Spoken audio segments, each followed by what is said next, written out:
C'est bien, donc on va débuter par la prière avant d'ouvrir les Saintes Écritures. Père Céleste, on te remercie pour tes bontés chaque jour.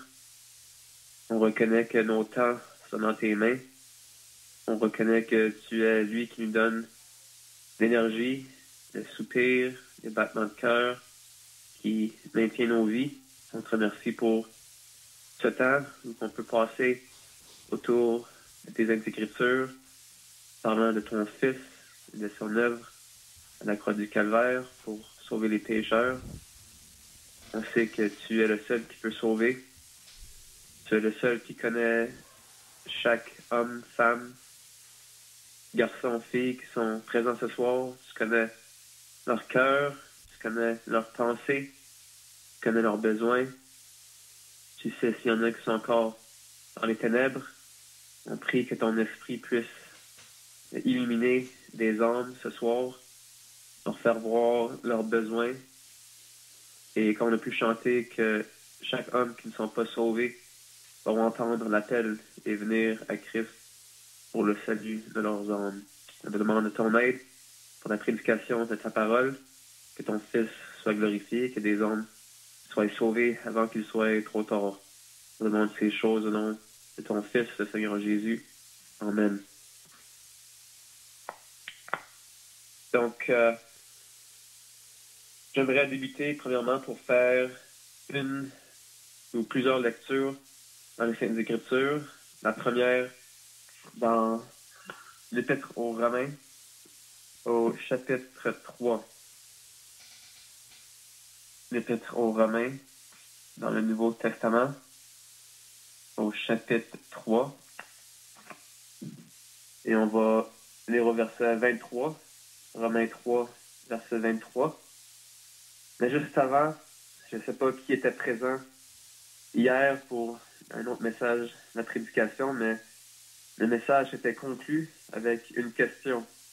Et la question était, êtes-vous prêt à mourir? Et je vous pose cette question présentement, êtes-vous prêt à mourir? C'est vraiment la question, une des questions les plus importantes que vous pouvez vous poser. Parce que, comme je vais vous le montrer par les Saintes Écritures, il va venir un temps où vous allez mourir.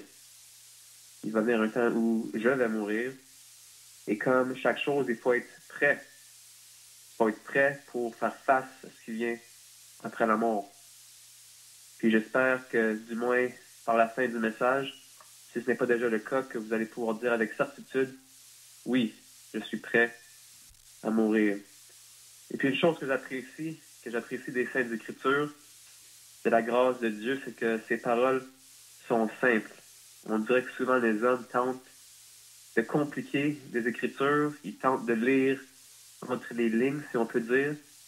Mais vraiment, la parole de Dieu est simple et elle est censée être lue et on devrait facilement la comprendre. Un jeune enfant qui est capable de lire peut lire les paroles et les comprendre. C'est pas besoin d'aller à l'école théologique. Ce ne sont pas des paroles mystiques, des choses simples qui sont pertinentes.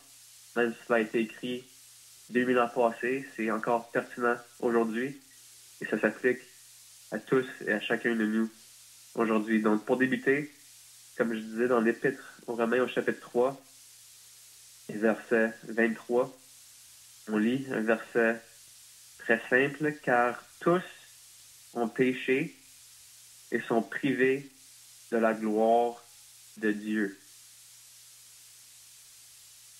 Car tous ont péché, ça inclut moi et vous ce soir, car tous ont péché et sont privés de la gloire de Dieu. Ça ne dit pas que quelques-uns ont péché, ça ne dit pas que juste les meurtriers ou juste les voleurs ont péché, ou que les plus gros criminels seulement ont péché, mais ça dit que tous ont péché.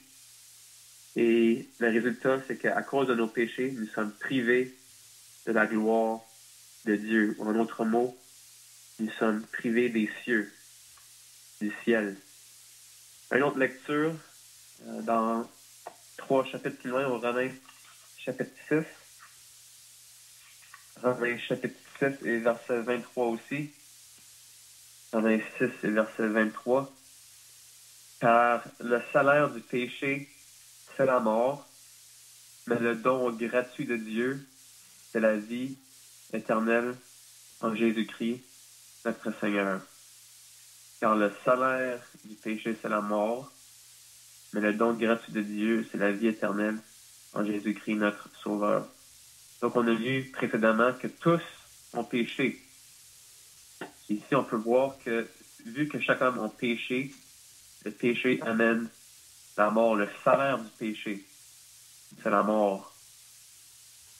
Peut-être que vous avez un emploi, et quand on a un emploi, on va travailler, on fait ce qui est demandé de nous, peu importe ce que c'est, on travaille et puis on reçoit un salaire.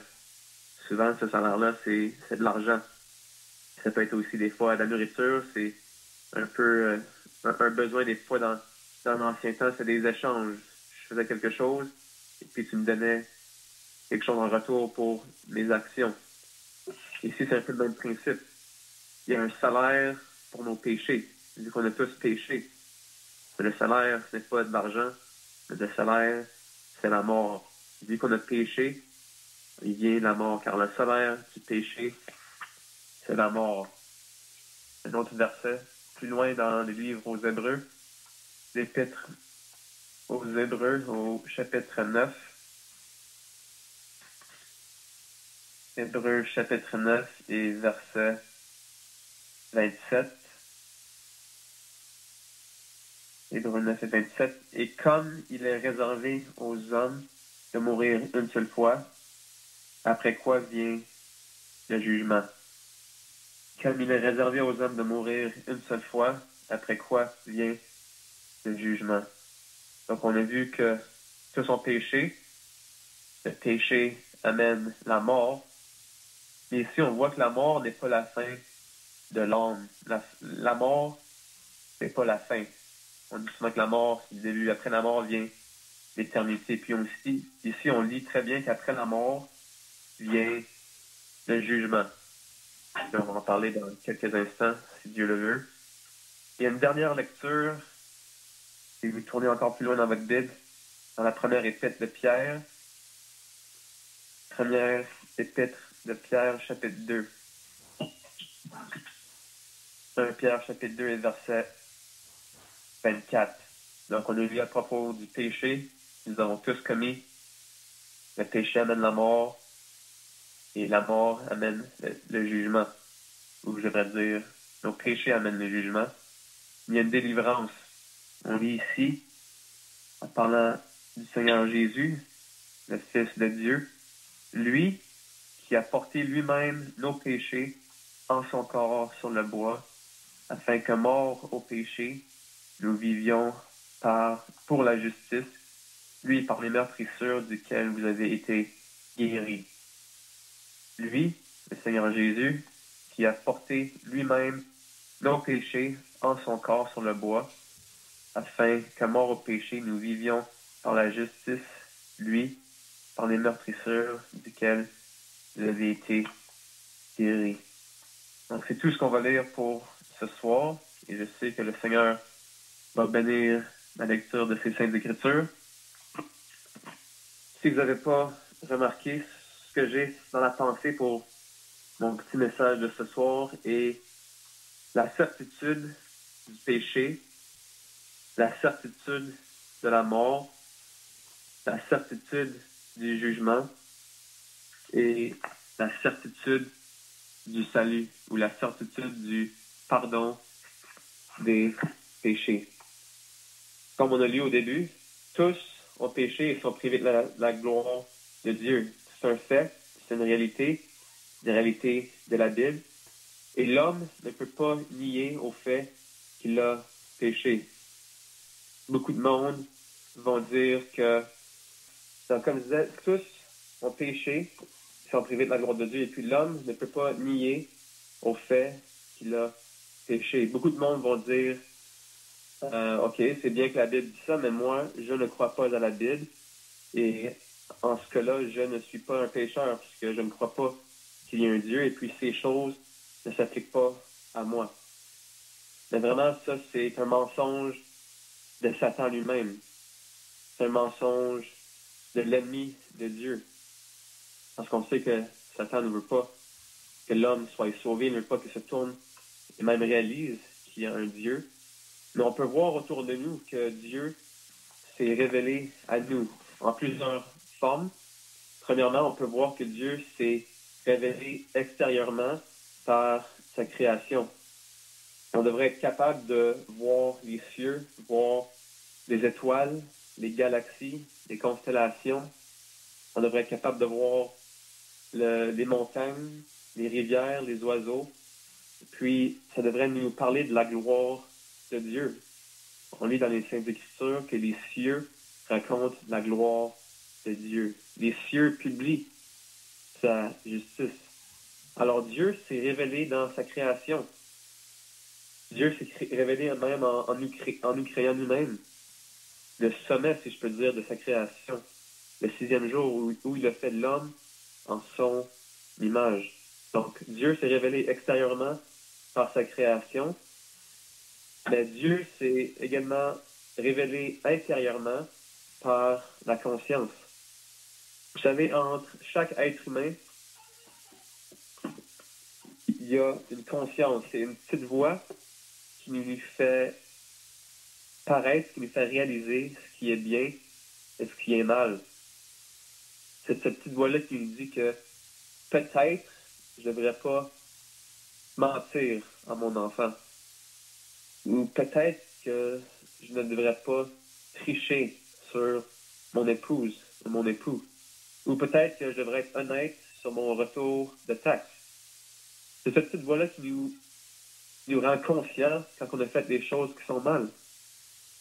Mais d'où vient cette voix qui est entre chaque être humain? D'où vient cette voix? Et puis c'est quoi le standard? D'où vient ce standard? C'est entre chaque être humain, on ne peut pas le nier parce qu'on a tous une conscience.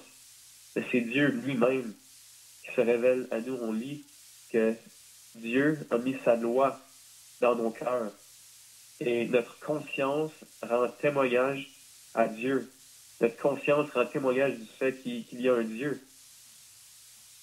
Aussi, Dieu s'est révélé en mettant les pensées d'éternité dans nos cœurs. Peu importe si vous vous considérez athée ou si vous vous considérez religieux, chaque homme, à un point dans leur vie, pense à l'éternité. C'est vrai que beaucoup de personnes passent la majorité de leur vie sans penser à l'éternité, mais s'il y a un point où ils tombent malades, où il leur arrive un grand accident, tout d'un coup, ils vont se mettre à penser à l'éternité. Parce que peut-être que juste à ce moment-là, ils réalisent comment plus proches ils sont de l'éternité. Alors Dieu s'est révélé en mettant les pensées d'éternité dans notre cœur. Le fait que l'homme, naturellement, ne veut pas mourir, ne veut pas faire face à la mort. Alors toutes ces choses-là témoignent du fait qu'il y a un Dieu. Et Dieu, en ayant mis dans nos cœurs sa loi et en ayant nous donné une conscience, tout homme, si on est honnête, si on écoute notre conscience, on réalise qu'on a été contre notre conscience, c'est-à-dire on a péché contre Dieu. Pécher, c'est faire tout ce qui est contraire à Dieu, tout ce qui est contre la loi, si je peux dire, de Dieu. C'est vraiment être l'opposé de Dieu quand on fait des choses qui sont mauvaises. Que ce soit même juste un petit mensonge. Souvent, on se dit, moi, je suis pas un pécheur, j'ai jamais tué personne. Mais vraiment, le standard, si je pourrais dire, pour être juste aux yeux de Dieu, le standard pour être juste. Le standard, c'est pas un meurtrier. Le standard, c'est pas un voleur. Le standard, c'est pas votre ami que vous considérez si mieux que lui. Le standard, c'est Dieu lui-même. Et comment est-ce que vous mesurez au standard de Dieu? C'est pas par rapport à nos amis qu'il faut se comparer aux personnes qu'on lit dans les nouvelles qui ont fait des choses horribles, mais c'est à Dieu. Dieu lui-même qu'on doit se comparer. Et la Bible nous dit clairement que on a tous tombé On a impossiblement, on ne peut pas, si je peux le dire, arriver à la perfection de Dieu. C'est ça que le verset nous dit. Tous ont péché. Ils sont privés de la gloire de Dieu. Donc la réalité du péché. Deuxièmement, la réalité de la mort. Comme je disais, que notre conscience témoigne de Dieu. La mort également témoigne du fait que l'on a péché. Souvent, on peut se demander pourquoi qu'on meurt. Puis la Bible nous fait voir clairement que c'est à cause du péché. À cause du péché que nous avons tous commis. C'est pour ça que tous les hommes vont mourir parce qu'ils sont affectés, parce qu'ils ont eux-mêmes péché. Un homme qui n'est pas pécheur ne pourrait pas mourir. Et on va venir dans quelques instants, si Dieu le veut, à un homme lui-même qui n'avait jamais péché. Et puis on sait que la mort s'en vient, on le voit autour de nous. Tu peux juste écouter les nouvelles pendant 5 minutes ou lire la première page du journal. Et puis, première chose qu'on lit, c'est un autre meurtre, un autre scandale, une autre attaque terroriste, peu importe. La mort est partout autour de nous. Peut-être que nous avons vécu le deuil de perdre une personne qu'on aime, un ami, un membre de la famille, quelqu'un proche de nous. On le voit, on le sait, mais naïvement, c'est comme si l'homme se dit que même si le monde autour de nous meurt, c'est comme s'il pense lui-même qu'il ne mourra pas. L'homme a cette pensée qui est naïve, qui vient du diable, je pense, qui fait qu'il croit qu'il est invincible. Je peux vous donner une petit exemple de ça. Souvent, je ne sais pas où vous êtes dans le monde, où vous m'écoutez, mais si je vais au centre-ville, où je suis à Ottawa, c'est très rare de voir des personnes qui font de la bicyclette, du vélo avec un casque. Et vous pouvez me dire, mais pourquoi ils ne portent pas de casque? C'est parce que c'est parce qu'ils ne peuvent pas s'en procurer un, s'en acheter un. C'est un peu dur à croire quand ils ont des vélos une couple de mille de dollars, mais la raison pourquoi ils ne portent pas de casque, c'est parce qu'ils ne pensent pas qu'ils vont se faire frapper par une voiture. Ils pensent que justement, ils sont invincibles, ils pensent que toutes les voitures vont le voir, puis ils pensent que les conducteurs ne sont pas distraits, puis ils pensent qu'un accident, ça ne va pas leur arriver. Puis je suis sûr que tu pourrais demander à quelqu'un qui viendrait juste d'avoir un accident de vélo, puis il pourrait te dire lui-même, jamais je penserais que ça m'arriverait. C'est la même chose pour l'homme, c'est comme si on pense qu'on ne va pas mourir. Mais la réalité, c'est que la mort va nous atteindre un jour. Puis ce qui fait que ce sujet est très sérieux, ce n'est pas seulement le fait qu'on va mourir, mais le fait qu'on ne sait pas quand on va mourir. Souvent, je pose la question à des personnes, je leur demande, est-ce que tu peux me dire avec assurance quand est-ce que tu vas mourir? Ou est-ce que tu peux me dire avec assurance que tu vas être ici demain, que tu vas te réveiller demain matin? Des fois même, si je suis à l'extérieur, je peux dire, est-ce que tu peux me dire avec assurance que tu vas te rendre chez toi sain et sauf ce soir? Je vous pose la question. Est-ce que vous êtes certain que vous allez être ici demain? Vous dites, ben, je suis en bonne santé. Ou vous vous dites, je suis jeune. Je suis jeune, certainement je vais être ici demain. Mais vous savez, Dieu a entre ses mains notre vie. Tout notre être est entre ses mains. Il est plein de grâce, il nous donne l'opportunité d'entendre l'Évangile, mais il va venir un jour où il va vous enlever la vie, où il va vous allez respirer votre dernier souffle. Ça pourrait être ce soir. Ce soir pourrait être votre dernière journée, et comme je vous ai posé au début, êtes-vous prêt à mourir? C'est pour ça que c'est si important, la mort témoigne du fait qu'on a péché. La mort va nous arriver, le salaire du péché, c'est la mort. Et comme on a vu, comme il est réservé aux hommes de mourir une seule fois, après quoi vient le jugement. Donc j'aimerais parler maintenant de la réalité du jugement de Dieu. Il y a beaucoup de personnes aujourd'hui qui ne croient pas à Dieu parce qu'ils ne comprennent pas comment qu'un Dieu d'amour, un Dieu qui aime, peut juger, ou comment est-ce qu'il pourrait, dans sa bonté, sa justice, envoyer des personnes en enfer. Je peux peut-être vous faire un autre exemple. On pense souvent à un parent qui discipline un enfant. Un parent qui ne discipline pas ou qui ne punit pas un enfant est un parent qui n'aime pas son enfant. On discipline nos enfants justement parce qu'on les aime. C'est un peu comme Dieu. Puis, quand un enfant fait quelque chose qui n'est pas bon, quand un enfant désobéit, il y a des conséquences qui suivent parce que le parent est juste, parce que le parent veut instruire son enfant. Et Dieu est infiniment plus juste et infiniment plus pur qu'un parent. Et il ne peut pas laisser le péché impuni. Un Dieu qui est juste, un Dieu qui est pur, demande que tout péché soit jugé justement. Jamais, jamais été à la Cour suprême du Canada pour, disons, une personne qui est accusée d'un meurtre. S'il y aurait des preuves contre lui qu'il avait commis ce meurtre, si le juge le laisse simplement aller sans conséquence, ça ne fait pas de lui un juge qui est juste. Et puis, ça irait contre les lois du pays. Mais Dieu nous a donné une loi dans sa Bible, et même, comme je le disais, dans nos cœurs. Et on a tous été contre, on a tous fait le contraire de ces lois. On a brisé les lois de Dieu. Et le fait que nous avons brisé les lois de Dieu demande un jugement.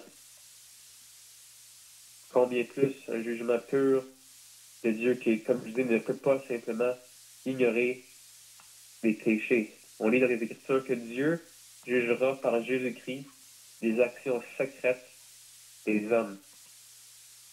On lit aussi que Dieu, sans tenir compte des temps d'ignorance, annonce maintenant à tous les hommes, en tout lieu, qu'ils aient à se repentir, parce qu'il a fixé un jour où il jugera le monde selon la justice par l'homme qu'il a désigné, ce dont il a donné à tous une preuve certaine en le ressuscitant des morts. Puis on lit dans les Écritures aussi qu'il va venir un temps où tout homme, toute femme, tout être vivant vont fléchir devant Dieu, vont fléchir les genoux et donneront gloire à Dieu. L'homme ne veut pas croire ça, mais va venir un temps où tout homme, tout être vivant vont fléchir les genoux contre Dieu, devant Dieu. Mais c'est triste de considérer que beaucoup de personnes vont fléchir après l'éternité, quand il est trop tard. Mais c'est aujourd'hui qu'il faut fléchir les genoux devant Dieu en se repentant de nos péchés.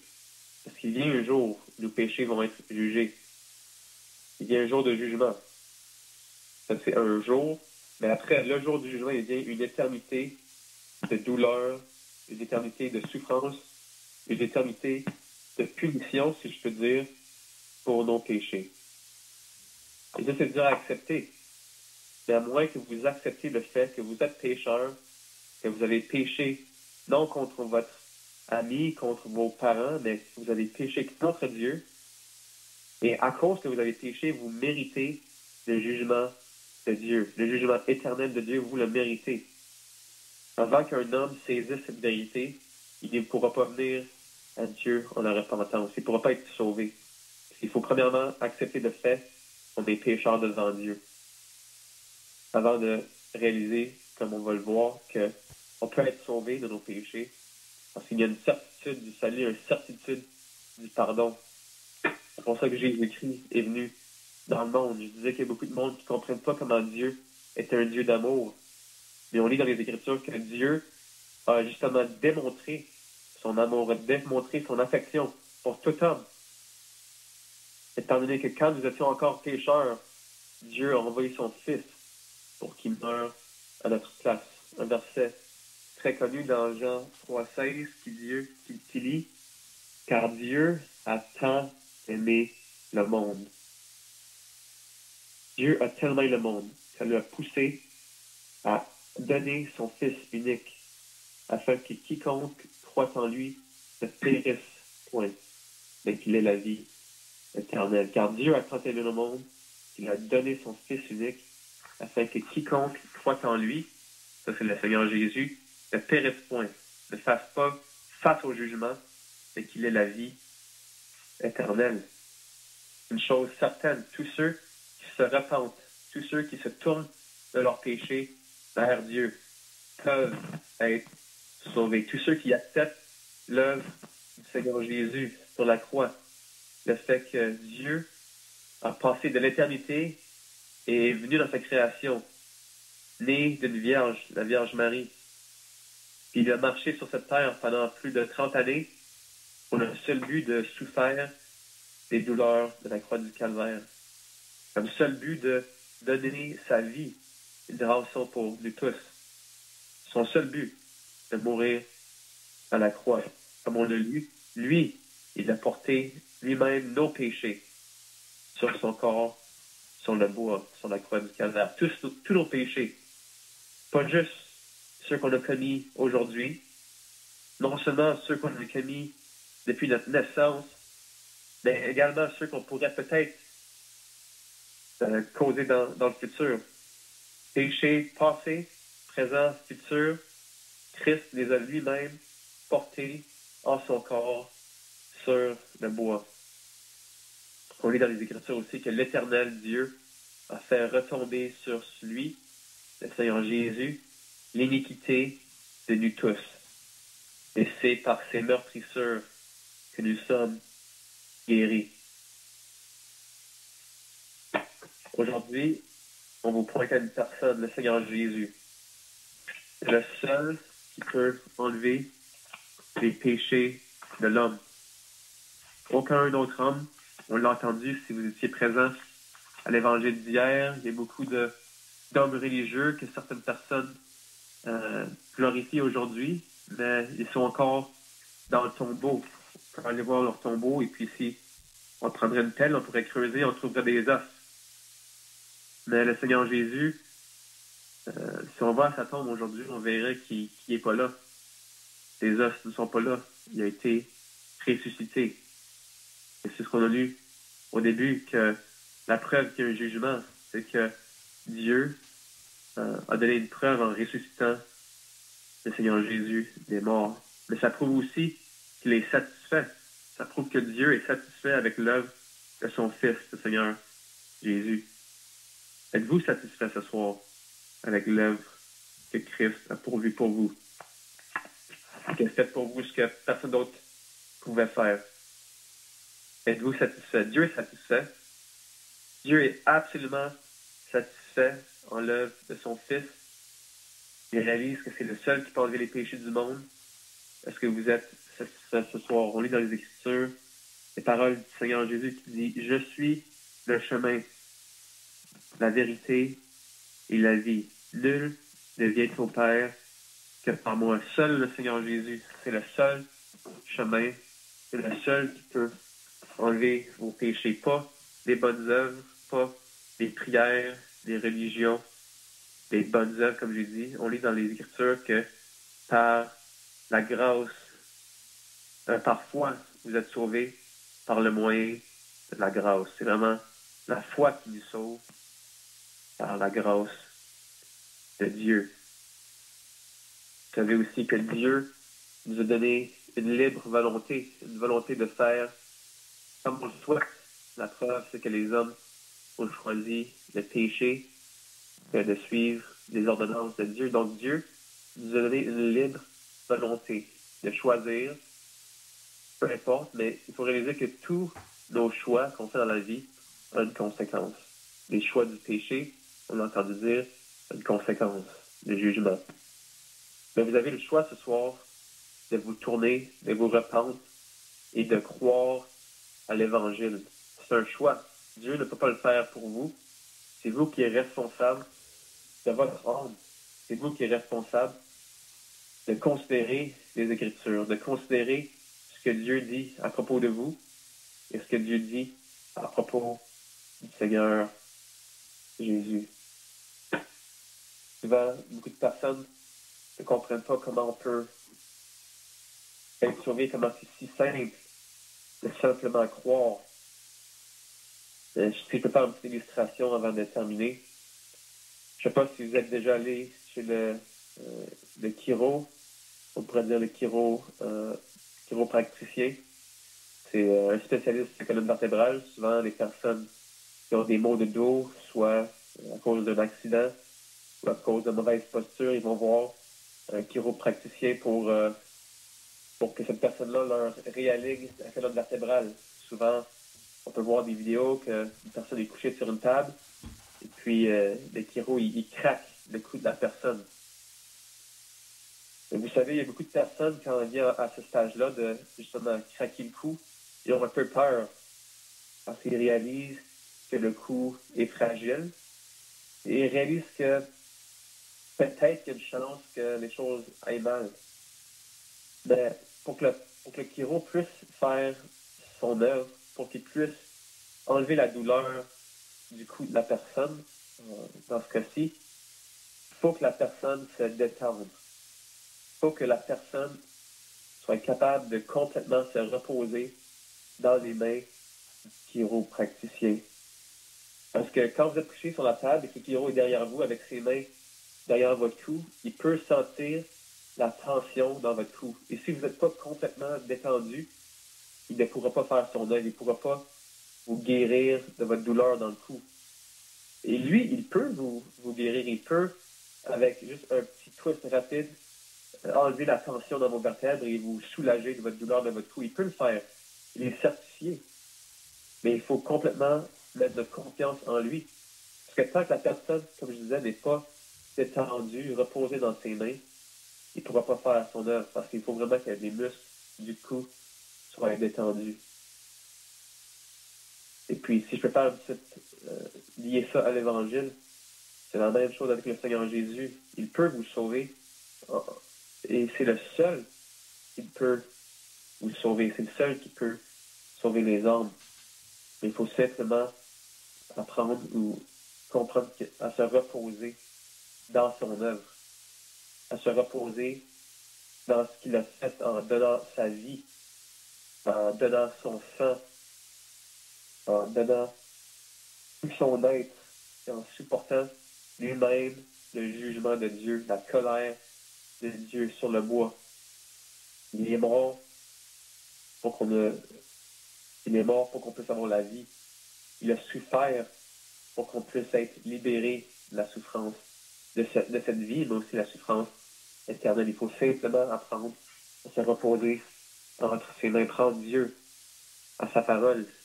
Lui qui dit, dans Jean encore, celui qui croit au Fils a la vie. Mais celui qui ne croit pas au Fils ne verra point la vie, mais la colère de Dieu demeure sur lui. Alors, comme je vous ai dit, vous avez une responsabilité ce soir. Dieu dit dans ses Écritures, j'ai mis devant toi la vie et la mort, la bénédiction et la malédiction. Choisis la vie afin que tu vives. Cette vie est dans son Fils, le Seigneur Jésus. Celui qui a le Fils a la vie. Celui qui n'a pas le Fils de Dieu n'a pas la vie. Alors c'est clair devant vous. Dieu vous donne deux choix, la vie ou la mort. La mort, c'est de nier, de négliger l'Évangile, de simplement l'ignorer. Mais la vie, si on se tourne dans la vie, on se tourne dans le Seigneur Jésus. Cette vie est dans son Fils, le Seigneur Jésus. Celui qui a le Fils a la vie éternelle. On va finir par la prière.